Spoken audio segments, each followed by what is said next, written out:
오늘 우리에게 주시는 하나님의 말씀은 창세기 32장 30절과 31절 말씀입니다. 창세기 32장 30절과 31절 말씀. 화면을 보면서 성경을 보면서 다 함께 읽기를 원합니다. 시작.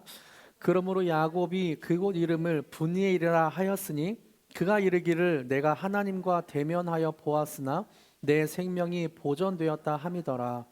그가 분이엘을 지날 때 해가 돋았고 그의 허벅다리로 말미암아 절었더라. 아멘.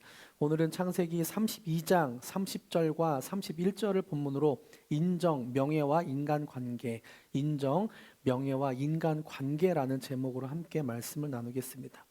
여러분, 그 여자가 남자친구나 남편에게 하는 가장 곤혹스러운 질문이 뭔지 아세요? 뭔지 아세요? 뻔하죠. 나 사랑해? 라는 질문입니다. 이 질문에 남자가 당연히 사랑하지 라고 답하면 여자는 2차로 질문하죠. 뭐라고 할까요? 얼만큼 사랑해도 있지만 왜? 왜 나를 사랑해? 이때 남자의 머릿속은 복잡해집니다. 예뻐서라고 하면 내가 나이 들어서 늙어서 예쁘지 않으면 이라고 말할 것 같고, 성격이 좋아서라고 하면 내가 예쁘지 않다는 거야 라고 말할 것 같고, 굉장히 머릿속이 복잡해졌죠. 이럴 때 정답이 뭘까요? 여러분 아세요? 제가 찾아봤거든요. 이렇게 말하라고 하더라고요. 여자들은 하늘만큼 땅만큼 사랑해, 이런 식상한 말 되게 싫어한대요. 그래서 저 하늘에 나는 새가 날아간 거리만큼 사랑해, 이렇게 구체적으로 그 사람이 뭔가 느낌을 받을 만한 그런 말을 해주라고 하더라고요. 남자분들 써먹으십시오. 집에서. 그렇게 이야기를 하더라고요. 여자분들 맞나요? 아닌 것 같아요. 네. 제가 찾아보니까 여자들이 그런 걸 원한다라고 표현하긴 하더라고요. 사실 여자가 이런 질문을 하는 이유, 나 사랑해? 라고 묻는 이유는 예뻐서, 성격 때문에, 뭐 생머리라 이런 조건을 듣고 싶어서가 아니죠. 질문하는 여자의 마음 깊은 곳에는 이런 갈망이 있습니다. 나한테 사랑받을 만한 조건이 하나도 없어도 저 사람은 나를 떠나지 않을까? 내가 사랑받지 못할 만큼 엉망이어도 저 사람은 나를 사랑해 줄까? 이런 걸 확인받고 싶은 거죠. 사실 우리는 본능적으로 진짜 사랑은 조건 때문이 아니라는 걸 알고 있습니다. 이런 사랑은 하나님이 인간을 창조하실 때 심어 놓으신 완전한 사랑의 그림자예요. 그래서 사람들은 이런 사랑을 조금이라도 경험해보고 싶은 거죠. 아담과 하와는 본래 하나님으로부터 이런 완전한 사랑을 받도록 창조되었습니다. 그래서 우리는 어지간한 사랑으로는 만족할 수가 없어요.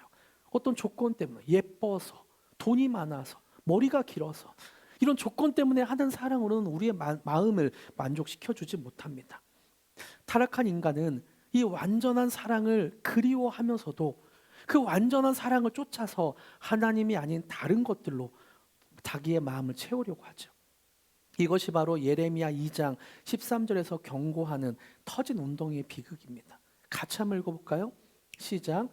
내 백성이 두 가지 악을 행하였나니 곧 그들이 생수의 근원되는 나를 버린 것과 스스로 웅덩이를 판 것인데 그것은 그물을 가두지 못할 터진 웅덩이들이니라. 생수의 근원 되신 하나님을 버리고 스스로 만족을 얻기 위해, 그 마음의 만족을 얻기 위해 웅덩이를 팠지만 그 웅덩이는 물을 가두지 못할 터진 웅덩이였습니다. 여러분, 오늘 설교 제목인 인정도 마찬가지입니다. 타락한 우리는 어디에서든 만족을 얻고 싶어요. 누군가에게든 인정을 받고 싶어요. 그런데 사람들의 박수 소리와 직장 상사의 칭찬과 세상에 주는 지위, 이런 인정을 받아도 계속 목말라지게 되죠. 왜냐하면 그건 터진 웅덩이이기 때문입니다. 그 갈증을 해결하려고 노력하지만 그 갈증은 해결되지가 않아요. 아무리 부어도 채워지지 않고 돌아서면 또다시 목마른 우리 마음에 그런 목마른 마음들이 생겨나죠. 누가 좀 나 좀 알아주세요. 누가 좀 나 좀 인정해 주세요. 그 마음이 우리 마음속에서 계속해서 울려 퍼집니다. 오늘 본문에 등장하는 야곱이 바로 그 비극적인 삶을 보여주는 대표적인 성경 인물입니다. 야곱은 분명히 하나님을 아는 사람이었고 언약의 후손이었어요. 야곱이 하나님을 모르지 않았습니다. 하지만 야곱 내면에는 무언가 채울 수 없는 지독한 갈급함이 계속 있었어요. 창세기에 나오는 야곱의 인생 전체를 돌아보면 이 야곱이 목말라 했던 것이 무엇인지를 볼 수 있습니다. 그 터진 웅덩이를 채우기 위해서 얼마나 처절하게 몸부림쳤는지를 우리는 알 수 있어요.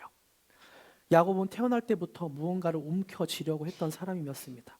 쌍둥이 형 에서의 뒤꿈치를 잡고 태어났죠. 그래서 야곱의 이름의 뜻이 발 뒤꿈치를 잡은 자, 속이는 자, 남의 자리를 빼앗는 자라는 뜻입니다. 내가 먼저 나가야 돼. 형의 뒤꿈치를 잡으면서 내가 장자가 돼야 돼. 내가 더 인정받아야 돼. 이것은 야곱 평생을 보여주는 상징적인 사건이었죠. 그는 평생 누군가의 뒤꿈치를 잡으면서 인정받기 위해 노력했습니다. 지독한 경쟁심과 인정 욕구에 사로잡힌 사람이었죠.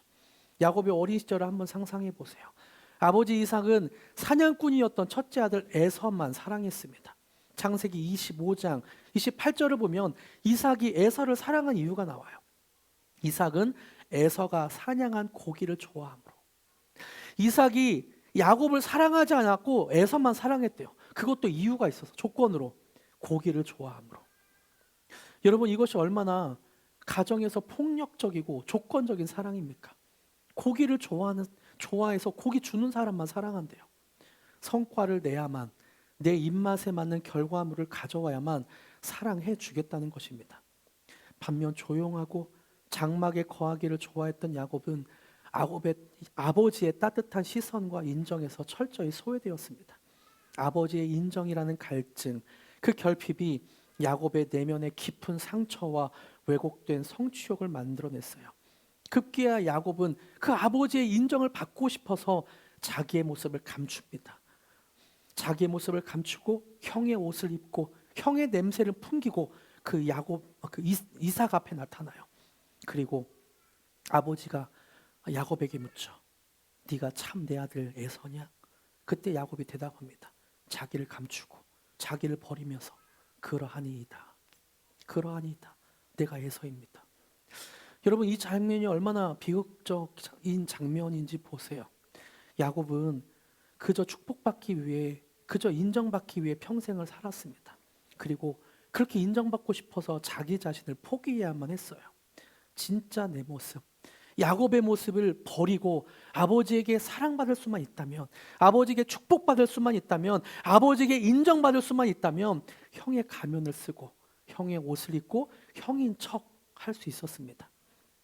이것이 오늘날 타락한 세상에서 살아가는 우리의 모습인 것 같아요.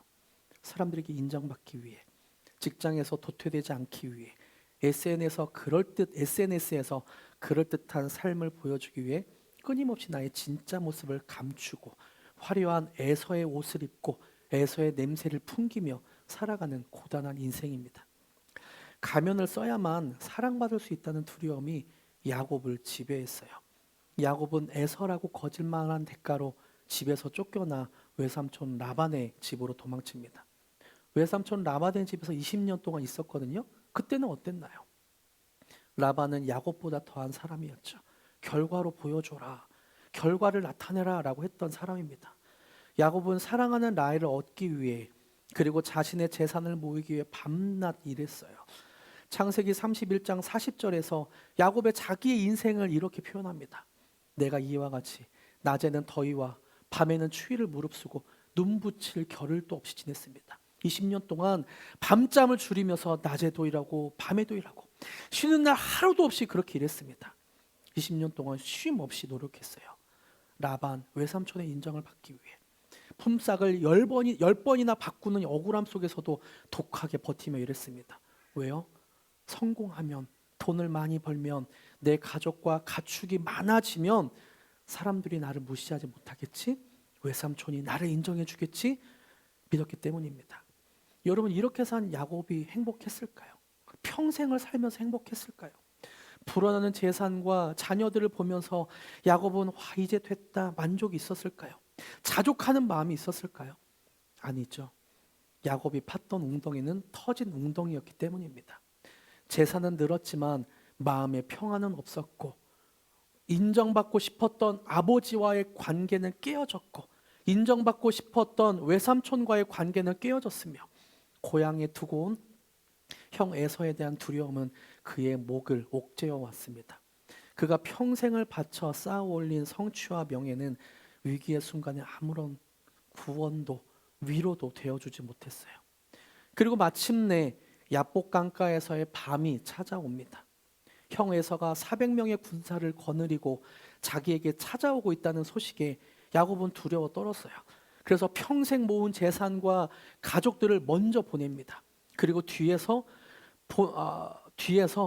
그 형 에서가 약탈하면 그 가족을 죽이면 자기는 도망가려고 뒤에 섰어요. 야곱은 약본 강가에서 덩그러니 혼자 남겨지게 됩니다. 자신을 증명하기 위해 평생을 바둥거렸던 모든 것을 떠나보낸 고독한 밤에 야곱은 철저히 혼자가 되었어요. 이때 하나님 앞에, 그 야곱 앞에 누군가가 찾아옵니다. 하나님이 찾아와요. 야곱은 하나님과 밤새도록 씨름하죠. 야곱은 여기서도 이겨보겠다고 떼를 씁니다. 항복하지 않고 애를 써요. 어떻게든 자기가 이겨보려고 자기 힘을 의지하며 끈질기게 버팁니다.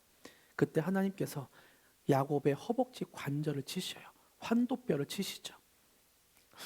걷고 뛰고 버틸 수 없는 역할을 하는 이 환도뼈를 사람들은 사람의 힘을 의미했습니다. 하나님은 야곱의 힘을 꺾어버립니다. 하나님은 야곱이 평생도록 의지하고 평생도록 애썼던 그 힘을 꺾어버리죠. 나의 능력으로 살아남겠다는 그 교만의 근원을 꺾어버린 겁니다. 힘줄이 끊어지고 주저앉게 된 야곱은 이제 더 이상 씨름할 힘이 없었어요. 그때 그는 하나님의 바짓가랑이를 붙들고 매달립니다. 당신이 내게 축복하지 아니하면 가게 하지 않겠습니다. 이전에는 아버지를 속여 축복을 빼앗았고 라반과 경쟁해서 인정받고 싶어서 그렇게 했는데 이제는 하나님 앞에 엎드려서 그 바짓가랑이를 붙들고 있는 거예요. 그때 하나님이 야곱에게 너무나 중요하고도 아픈 질문을 합니다. 창세기 32장 27절 하나님이 야곱에게 질문한 것이 무엇인지 보세요. 같이 읽어볼까요? 시작. 그 사람이 그에게 이르되 내 이름이 무엇이냐? 그가 이르되 야곱이니이다. 하나님이 야곱에게 묻는 거죠. 너 누구냐? 너 누구냐? 너의 이름이 무엇이냐? 네, 저는 야곱입니다. 사람들의 발 뒤꿈치를 잡는 자입니다. 인정받고 싶어서 나는 속이고 남을 속이고 남의 자리를 빼앗는 자입니다. 수십 년 전에 아버지 이삭 앞에서 야곱은 뭐라고 했나요? 수십 년 전 이삭 앞에서 네, 저는 에서입니다 라고 거짓말을 했습니다. 가면을 썼습니다. 이제 캄캄한 약복 강가에서 관절이 부러져서 한 발자국도 움직일 수 없는 그 야곱은 하나님 앞에 이야기하는 거예요. 나 에서 아니에요. 나 야곱이에요. 나는 이렇게 속이는 자입니다. 나는 이렇게 남의 자리를 빼앗는 자입니다. 사랑받으려고 인정받으려고 거짓의 옷을 입고 발버둥 쳤던 추악한 죄인입니다. 제 이름은 야곱입니다. 하나님 앞에 철저하게 자신을 내려놓는 항복 선언이었습니다. 세상의 인정과 명예를 구하던 터진 웅덩이가 완전히 무너지는 순간이었죠. 그때 하나님은 놀라운 선언을 하세요. 28절 하나님이 야곱에게 어떻게 말씀하신지 한번 보세요. 함께 읽겠습니다. 그가 이르되 내 이름을 다시는 야곱이라 부를 것이 아니요 이스라엘이라 부를 것이니 이는 내가 하나님과 및 사람들과 겨루어 이루었음이라. 너는 이제 야곱이라 안 해도 돼. 너는 사람들의 뒤꿈치를 잡는 자가 아니야. 속이는 자가 아니야. 너는 이제 이스라엘이야. 이스라엘의 이름의 뜻은 하나님이 너를 위해 싸우신다. 하나님이 다스린다라는 의미입니다. 너는 이제 이스라엘이야. 하나님이 너를 다스려 너에게 새 이름을 줄게. 하나님은 야곱에게 새로운 신분과 이름을 주십니다. 여러분, 야곱이 평생토록 그토록 갖고 싶었던 것이 무엇인가요? 평생 갈구하며 갖고 싶었던 것이 무엇인가요? 바로 인정이죠. 인정. 여러분, 인정이 무엇입니까? 인정을 사전을 찾아보니까 인정을 받는다라는 것은 확실히 그렇다고 여김을 받다. 가치 있다고 평가받다. 너 괜찮은 사람이야 라고 인정받는 것. 그게 인정이라고 합니다. 비슷한 뜻으로 명예는 세상에서 훌륭하다고 인정되는 이름이나 자랑입니다. 그러니까 사람들은 누구나 그런 걸 원해요. 나는 괜찮은 사람이고 싶고 나는 가치 있는 사람이고 싶고 난 세상에서 훌륭한 사람이고 싶어 합니다. 이거는 누구나 그런 마음을 갖고 있어요. 심리학자 매슬로우는 인간에게는 누구나 이런 인정의 욕구가 있다고 말합니다. 나는 사랑받을 만한 사람이야. 나는 괜찮은 사람이야. 사람들은 이런 자신을 끊임없이 확인받고 싶어 합니다. 여기에 더해서 나는 쓸모 있는 사람이야. 나는 이 정도 능력 있는 사람이야. 이런 자기 증명 욕구, 나를 증명해내고 싶은 욕구도 있는 거죠. 문제는 이 인정 욕구와 자기 증명 욕구가 자기 힘으로 하려고 할 때 괴물로 변한다는 사실이죠. 계속해서 이래도 나를 인정할 거야? 이래도 나를 인정할 거야? 왜 여러분 애정결핍이 있는 사람은 다른 그 연인에게 자꾸 그 사랑을 확인받고 싶어 하잖아요. 이래도 나를 사랑해? 그러면서 그 애정결핍을 자꾸 다른 사람에게 받고 싶어 하잖아요. 인정결핍도 마찬가지죠. 이래도 나를 인정할 수 있어요? 이래도 나를 인정할 수 있어요? 자꾸 괴물로 변해갑니다. 내가 나를 믿지 못하고 하나님이 나를 인정한다는 확신이 없으니까 다른 사람의 박수 소리로 내 가치를 인정받고 싶어하고, 가만히 있으면 아무도 나를 알아주지 않고 버려질 것 같아 불안하니까 하나님 자리에 사람의 인정을 올려놓고 우상 숭배의 늪에 빠지게 되는 거죠. 가만히 있으면 아무도 나를 봐주지 않을 것 같으니까 끊임없이 무언가를 해내며 자신을 포장합니다. 이 욕구들은 사실 우리 안에 있는 외로운 아이의 목소리예요. 누가 제발 나 좀 봐주세요. 나 괜찮은 사람이라고 제발 말 좀 해주세요 하는 비명입니다. 우리의 마음은 끊임없이 우상을 만들어내는 공장과도 같아서 자꾸만 우리는 마음에서 소리쳐요. 이런 인정 욕구가 우상이 될 때 우리의 삶에는 세 가지의 치명적인 죄의 열매가 맺혀지게 돼요. 삶에서 이런 행동이 나타나게 됩니다. 초대교회 아나니아와 삽비라 사건이 이것을 너무나 잘 보여주는데요. 아나니아와 삽비라는 인정을 우상으로 삼아 이렇게 행동합니다. 그거 보기 전에 아나니아와 삽비라는 사도행전 4장에서 바나바가 자기의 전 재산을 팔아 교회에 바쳤을 때 사람들에게 인정받는 것을 보면서 자기도 그렇게 하고 싶었어요. 그래서 자기의 재산을 팔아서 현금 뭉치를 보니까 너무 아까운 거예요. 그래서 교회는 전 재산을 팔아서 다 내놓는다고 말을 하면서 얼마를 감추었습니다. 그런 행동을 보면 아나니아와 삽비라가 얼마나 사람들에게 인정받고 싶었는지 알게 되죠. 그러면서 인정받고 싶은 그 마음이 어떤 괴물로 변해가는지 그 세 가지 행동으로 나타나게 됩니다. 첫 번째, 성령을 속이는 거짓된 행동을 합니다. 두 번째, 하나님의 주권을 거역하는 시기심으로 나타나게 됩니다. 세 번째, 원인과 결과를 혼동해서 하나님을 수단으로 전락시키는 죄로 나타나게 됩니다. 원인은 바나바는 하나님 앞에 은혜를 받고 감사함으로 드렸지만 아나니아와 삽비라는 자기가 인정받고 싶다는 그 원인으로 재산을 조금 감춰두고 한 거죠. 하나님을 철저히 자기의 목적에 의해서 하나님을 이용했습니다. 하나님을 이용한 사람이에요. 그래서 하나님은 아나니아와 삽비라를 죽음에 이르게 했습니다. 이런 무서운 인정의 우상을 우리는 어떻게 대해야 될까요? 이런 무거운 너무나 끔찍한 인정의 우상을 우리는 어떻게 대해야 되고, 나 자신을 증명해야만 살아남을 수 있다는 이 지독한 우상 숭배의 늪에서 우리는 어떻게 빠져나올 수 있을까요? 인정이라는 중독, 우상에서 어떻게 해방될 수 있을까? 세 번째, 우상은 복음으로만 해결됩니다입니다. 이런 인정이라는 우상에서 건져내는 것은 우리의 노력이나 결심에서 시작되지 않습니다. 내가 바꿀 수 있어, 나는 바뀔 수 있어 라는 자기 개발로 되지 않아요. 마음을 바꾸려고 애쓰거나 억지로 다짐하는 것만으로 인정의 우상에서 벗어날 수 없습니다. 팀켈러 목사님은 내가 만든 신에서 이 영적인 원리를 말하고 있어요. 제가 읽어드릴게요. 우상이란 없앨 수 없고 단지 대체될 수 있을 뿐이다. 부유하신 분이로되 우리를 참으로 부유하게 하시려고 친히 가난해지신 그분이 우리 우상을 밀어내고 그 자리를 대신 차지하셔야 한다. 그러니까 인정이라는 우상은 하나님만 우리를 채울 수 있다는 거예요. 부유하신, 우리를 완전히 인정하신 그분으로 우리가 만족을 해야 그 우상이 비껴나간다는 거죠. 내 안의 우상을 해결할 수 있는 유일한 방법은 우리 마음에 예수 그리스도로 가득 채우는 겁니다. 복음으로 가득 채우는 거예요. 내 힘으로 우상을 파내는 것이 아니라 우상이 또아리를 틀고 있던 바로 그 자리를 그리스도의 아름다움으로, 그리스도의 위대하심으로 대체하는 것입니다. 야곱을 다시 한번 봐보세요. 야곱은 지금까지 자신까지 버리면서 아버지 이삭의 축복과 인정을 받으려고 노력했습니다. 왜요? 속임수를 써서라도 아버지에게 이런 말을 듣고 싶었을 것 같아요. 너는 내 사랑하는 아들이야. 나는 세상 누구보다 너를 기뻐해. 너는 사냥 못해도 내가 널 사랑해. 우리는 누구나 부모님과 배우자와 동료에게 인정받고 싶죠. 그리고 이런 말을 듣고 싶어 합니다. 너가 아무런 조건이 없어도 너를 사랑해. 너를 인정해. 야곱의 삶은 이 말을 들으려는 하나의 긴 싸움이었습니다.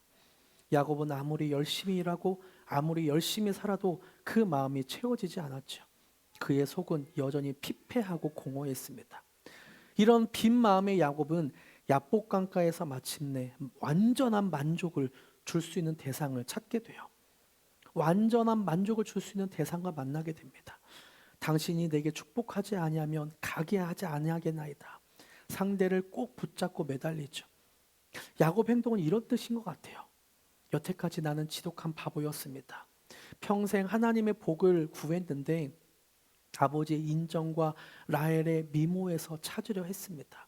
그런데 그 복은 하나님 안에 있습니다. 나의 마음을 완전히 채울 수 있는 복은 하나님밖에 없습니다. 이대로 죽어도 좋습니다.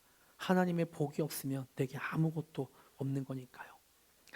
하나님은 거기에서 야곱에게 축복하셨습니다. 무슨 말씀을 하셨는지 성경엔 정확하게 나오지 않지만 성경은 야곱의 이름을 바꿔주시고 그 야곱을 인정해 주는 것으로 끝납니다. 아마 너는 이스라엘이다 라는 그 말씀이 야곱에게는 이렇게 들렸을 것 같아요. 예수님이 침례를 받고 나오시면서 들었던 음성처럼 너는 내 사랑하는 아들이다. 내가 너를 기뻐한다. 넌 내 사랑하는 아들이다. 야곱은 마침내 평생 갈구하던 그 인정의 마음이, 그 빈 마음이 완전히 채워지게 되었습니다. 몸은, 다리는 아프고 쩔뚝거리게 됐지만 평생 절름발이로 살게 되었지만 야곱은 평생 충만해졌고 평생 겸손해졌으며 평생 담대해졌습니다. 당당해졌습니다.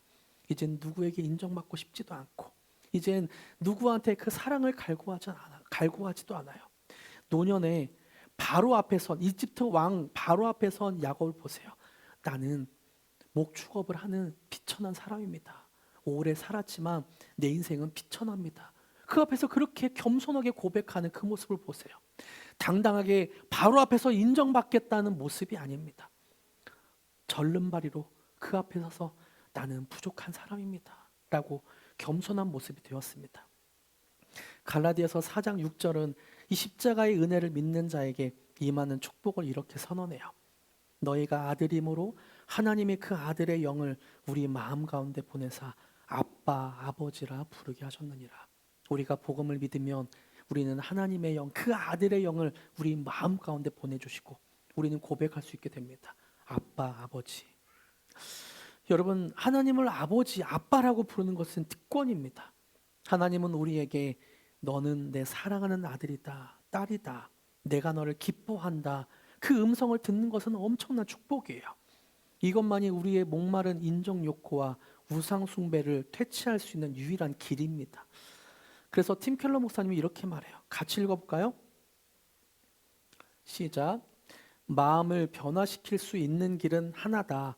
바로 복음을 믿는 것이다. 복음을 믿으면 우리의 동기와 자아상과 정체성과 세계관이 개혁된다. 마음의 철저한 변화 없이 행동만으로 규율에 따르는 것은 잠시 동안의 피상적 변화일 뿐이다. 그래서 복음에 대해서 이렇게 정의하고 있어요. 진짜 복음이 뭐냐? 같이 읽어봅시다. 시작. 복음은 내가 생각하는 것보다 훨씬 더 큰 죄인이라는 사실을 일깨워주는 동시에 내가 감히 상상할 수 없을 정도로 훨씬 더 큰 사랑을 받고 있다는 확신에 있다.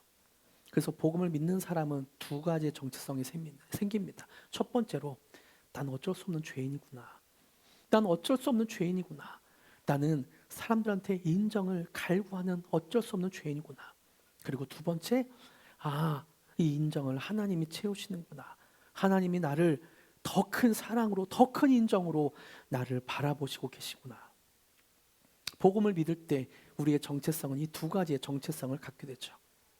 진정한 자유는 내가 무언가를 증명하기 위해 이미 하나님께서 증명하기 전에 이미 하나님께서 나를 향해 너는 내 사랑하는 아들이다, 딸이다. 내가 너를 존재 자체로 인정하며 기뻐한다, 사랑한다 라는 선언을 믿고 받아들일 때 시작됩니다. 우리는 남들에게 인정받기 위해 발버둥 칠 필요가 없습니다. 이미 완벽하게 인정받았기 때문에 그 은혜에 감사하여 기쁨으로 가정을 돌보고 교회에서 봉사하며 직장에서 성실하게 일하면 되는 겁니다. 우리가 우리의 가치를 스스로 증명하려고 애쓸 필요가 없습니다. 2000년 전 골고다 언덕에서 하나님이 당신의 하나뿐인 아들을 버리심으로 우리를 완전하게 인정해 주셨습니다. 우리가 얼마나 가치 있고 얼마나 존귀한 존재인지를 온 우주 만물에 선포하신 거예요. 확증하셨습니다. 이제 우리 마음에 안정, 인정이라는 우상을 내려놓고 우상을 복음으로 대체해야 합니다. 화면에 인정을 내려놓을 수 있는 그리스도의 아름다움을 그렇게 표현할 수 있는 기도문을 적었거든요. 우리 함께 우리 마음 다해서 한번 고백했으면 좋겠습니다. 기도문을 함께 읽겠습니다. 시작. 주님, 사람들의 칭찬과 세상의 인정은 참 좋은 것이지만 어느 순간 이것들이 제 인생을 휘두르는 우상이 되었습니다. 주님 한 분만으로 충분함에도 사람의 박수가 당신의 사랑보다 더 달콤하게 여겨졌습니다. 제가 인정을 갈망하느라 저를 향한 하나님의 완전한 사랑을 잊고 살았습니다. 그러나 세상의 인정은 결코 나에게 참된 안식을 줄 수 없습니다. 오직 예수님만이 내 인생의 주인이시며 참된 평안과 행복을 주시는 분임을 고백합니다. 여러분, 그리스도의 아름다운, 그리스도의 완전한 인정이 우리 안에 있기를 바랍니다. 인정이 나쁘다는 게 아니에요. 사람들의 칭찬을 듣고 인정을 받는 건 좋은 거죠. 하지만 우리가 그것에 목매고 우상에게 매이는 순간 우리는 괴물이 되어갈 뿐입니다. 때로 직장에서 관계 속에서 사람들의 평가에서 일희일비할 때가 있습니다. 누군가 나를 비난하면 내 존재가 부정당하는 것 같고, 누군가 나를 욕하면 내가 없어지는 것 같은 그런 느낌을 받을 때가 있죠. 여러분, 하지만 그 사단의 참소에 속지 마십시오. 그리고 복음을 선포하십시오. 복음에 또 화면을 준비했는데 복음 선언을 준비했는데요. 여러분 마음속으로 계속해서 선포하십시오. 같이 읽어볼까요? 시작. 예수 그리스도 안에 있는 나에게는 이제 더 이상 정죄함이 없습니다. 사람들은 나를 이리저리 평가하지만 내 하늘 아버지는 나를 끝없이 사랑하십니다. 세상은 나의 실수를 비난하지만 예수님은 나를 있는 모습 그대로 기뻐하십니다. 아멘. 하나님은 우리를 있는 모습 그대로 사랑하시고 있는 모습 그대로 기뻐하십니다. 할렐루야. 아멘. 말씀을 맺겠습니다. 여러분, 오늘 여러분은 누구의 시선 앞에 살고 있습니까? 누구의 평가 앞에 살고 있습니까? 사람들의 박수라는 마약에 취해 헛된 웅덩이를 파고 계십니까? 아니면 살아계신 하나님의 시선 아래서 참된 안식을 누리고 계십니까? 지금 혹시 환도뼈가 꺾이는 것 같은 인생의 고통스러운 밤을 지나고 계시지 않습니까? 야곱은 뼈가 부서지는 고통을 감수하고 나서야 진정한 자기를 찾았습니다. 진정한 자신인 이스라엘이라는 이름을 찾게 되었습니다. 그리고 마음의 평안과 기쁨을 누리게 되었죠. 우리도 때로는 눈물 나고 고통스러운 시간을 통과할 때 비로소 나의 헛된 교만이 꺾이고 하나님이 우리를 진짜로 만나 주십니다. 그러니 고난 속에서도 절망하지 마시길 바랍니다. 내 힘이 빠진, 내 환도뼈가 꺾어진 그 자리에서 십자가의 은혜로 가득 채우시길 바랍니다. 여러분 기억하세요. 진정으로 복음에 가득한 사람, 복음으로 가득한 사람, 영성 있는 사람은 이렇게 고백합니다. 네, 저는 죄인입니다. 그리고 연약합니다. 그러므로 당신들이 나를 어떻게 평가하든 괜찮습니다. 나의 참된 가치는 당신들의 평가에 있지 않고 만왕의 왕이신 나의 아버지가 되신 나를 자녀 삼아 주신 하나님이 나를 완전히 인정하고 있기 때문에 괜찮습니다. 이 담대한 복음의 고백이 우리를 완전히 자유하게 하기를 축복합니다. 인정 중독의 사슬을 끊고 헛된 우상이 떠난 그 자리에 십자가의 아름다움과 완전한 사랑을 가득 채우시길 축복합니다. 이 은혜 안에서 세상이 줄 수 없는 참된 평안과 자유를 누리는 글로리교회 성도님 되시기를 축복합니다. 할렐루야. 함께 찬양하기로 합니다. 내 아버지 그 그늘 안에 그 품 안에서 내 영혼은 안전합니다. 나는 그곳에서 사랑을 얻고 있습니다. 고백하기로 합니다.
비록 넘어지며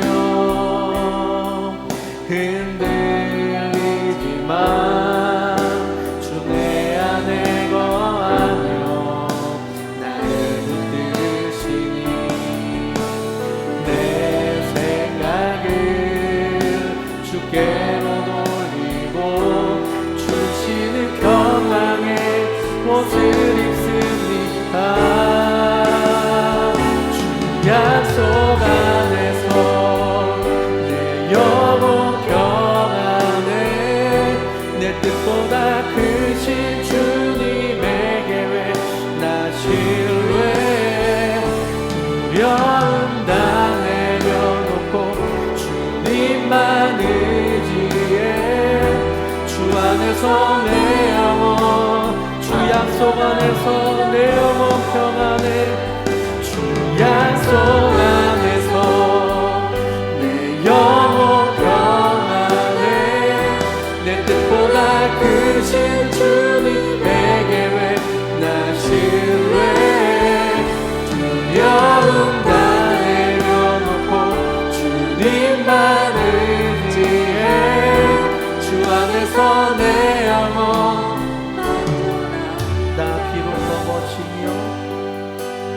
비록 넘어지며 흔들리지만 주 내 안에 거하며 나를 붙드시니 내 생각을 주께로 돌리고 주시는 평강의 옷을 입습니다. 약속 안에서 내 영혼 평안에 내 뜻보다 크신 주님에게 신뢰 두려움 다 내려놓고 주님만 의지해 주 안에서 내 영혼 안전합니다. 제가 기도합니다. 하나님, 나를 사랑하시며 존재만으로 인정하시는 하나님, 평생 사람의 발 뒤꿈치를 잡고 터진 웅덩이를 파며 세상의 인정을 구했던 우리의 야곱 같은 본능을 회개합니다. 사람의 박수 소리와 시선에 흔들리며 스스로를 포장하고 증명하려 애썼던 우리의 연약함을 불쌍히 여겨 주시옵소서. 오늘 우리 마음에 또아리를 틀고 있던 인정 욕구라는 우상을 십자가 앞에 내려놓습니다. 자격 없는 우리를 위해 예수님께서 십자가에서 수치와 멸시를 대신 감당하심으로 우리에게 영원한 하나님의 자녀라는 완벽한 인정을 주셨음을 찬양합니다. 주님, 이제는 사람의 칭찬에 목말라 하는 자가 아니라 이미 십자가에서 확증된 예수님의 그 완전하고 거대한 사랑을 누리며 오늘 하루를 존재 자체의 기쁨으로 살게 하시옵소서. 우리를 얽매는 세상의 평가에 요동하지 않고 주님 한 분만으로 충분합니다. 나는 주님 한 분만으로 충분합니다 라고 고백하는 참된 자유를 주시옵소서.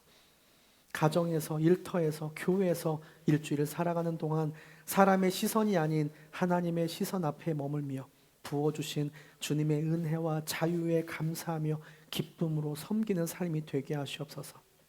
우리의 참된 만족이자 생명이신 예수님의 이름으로 기도드립니다. 아멘.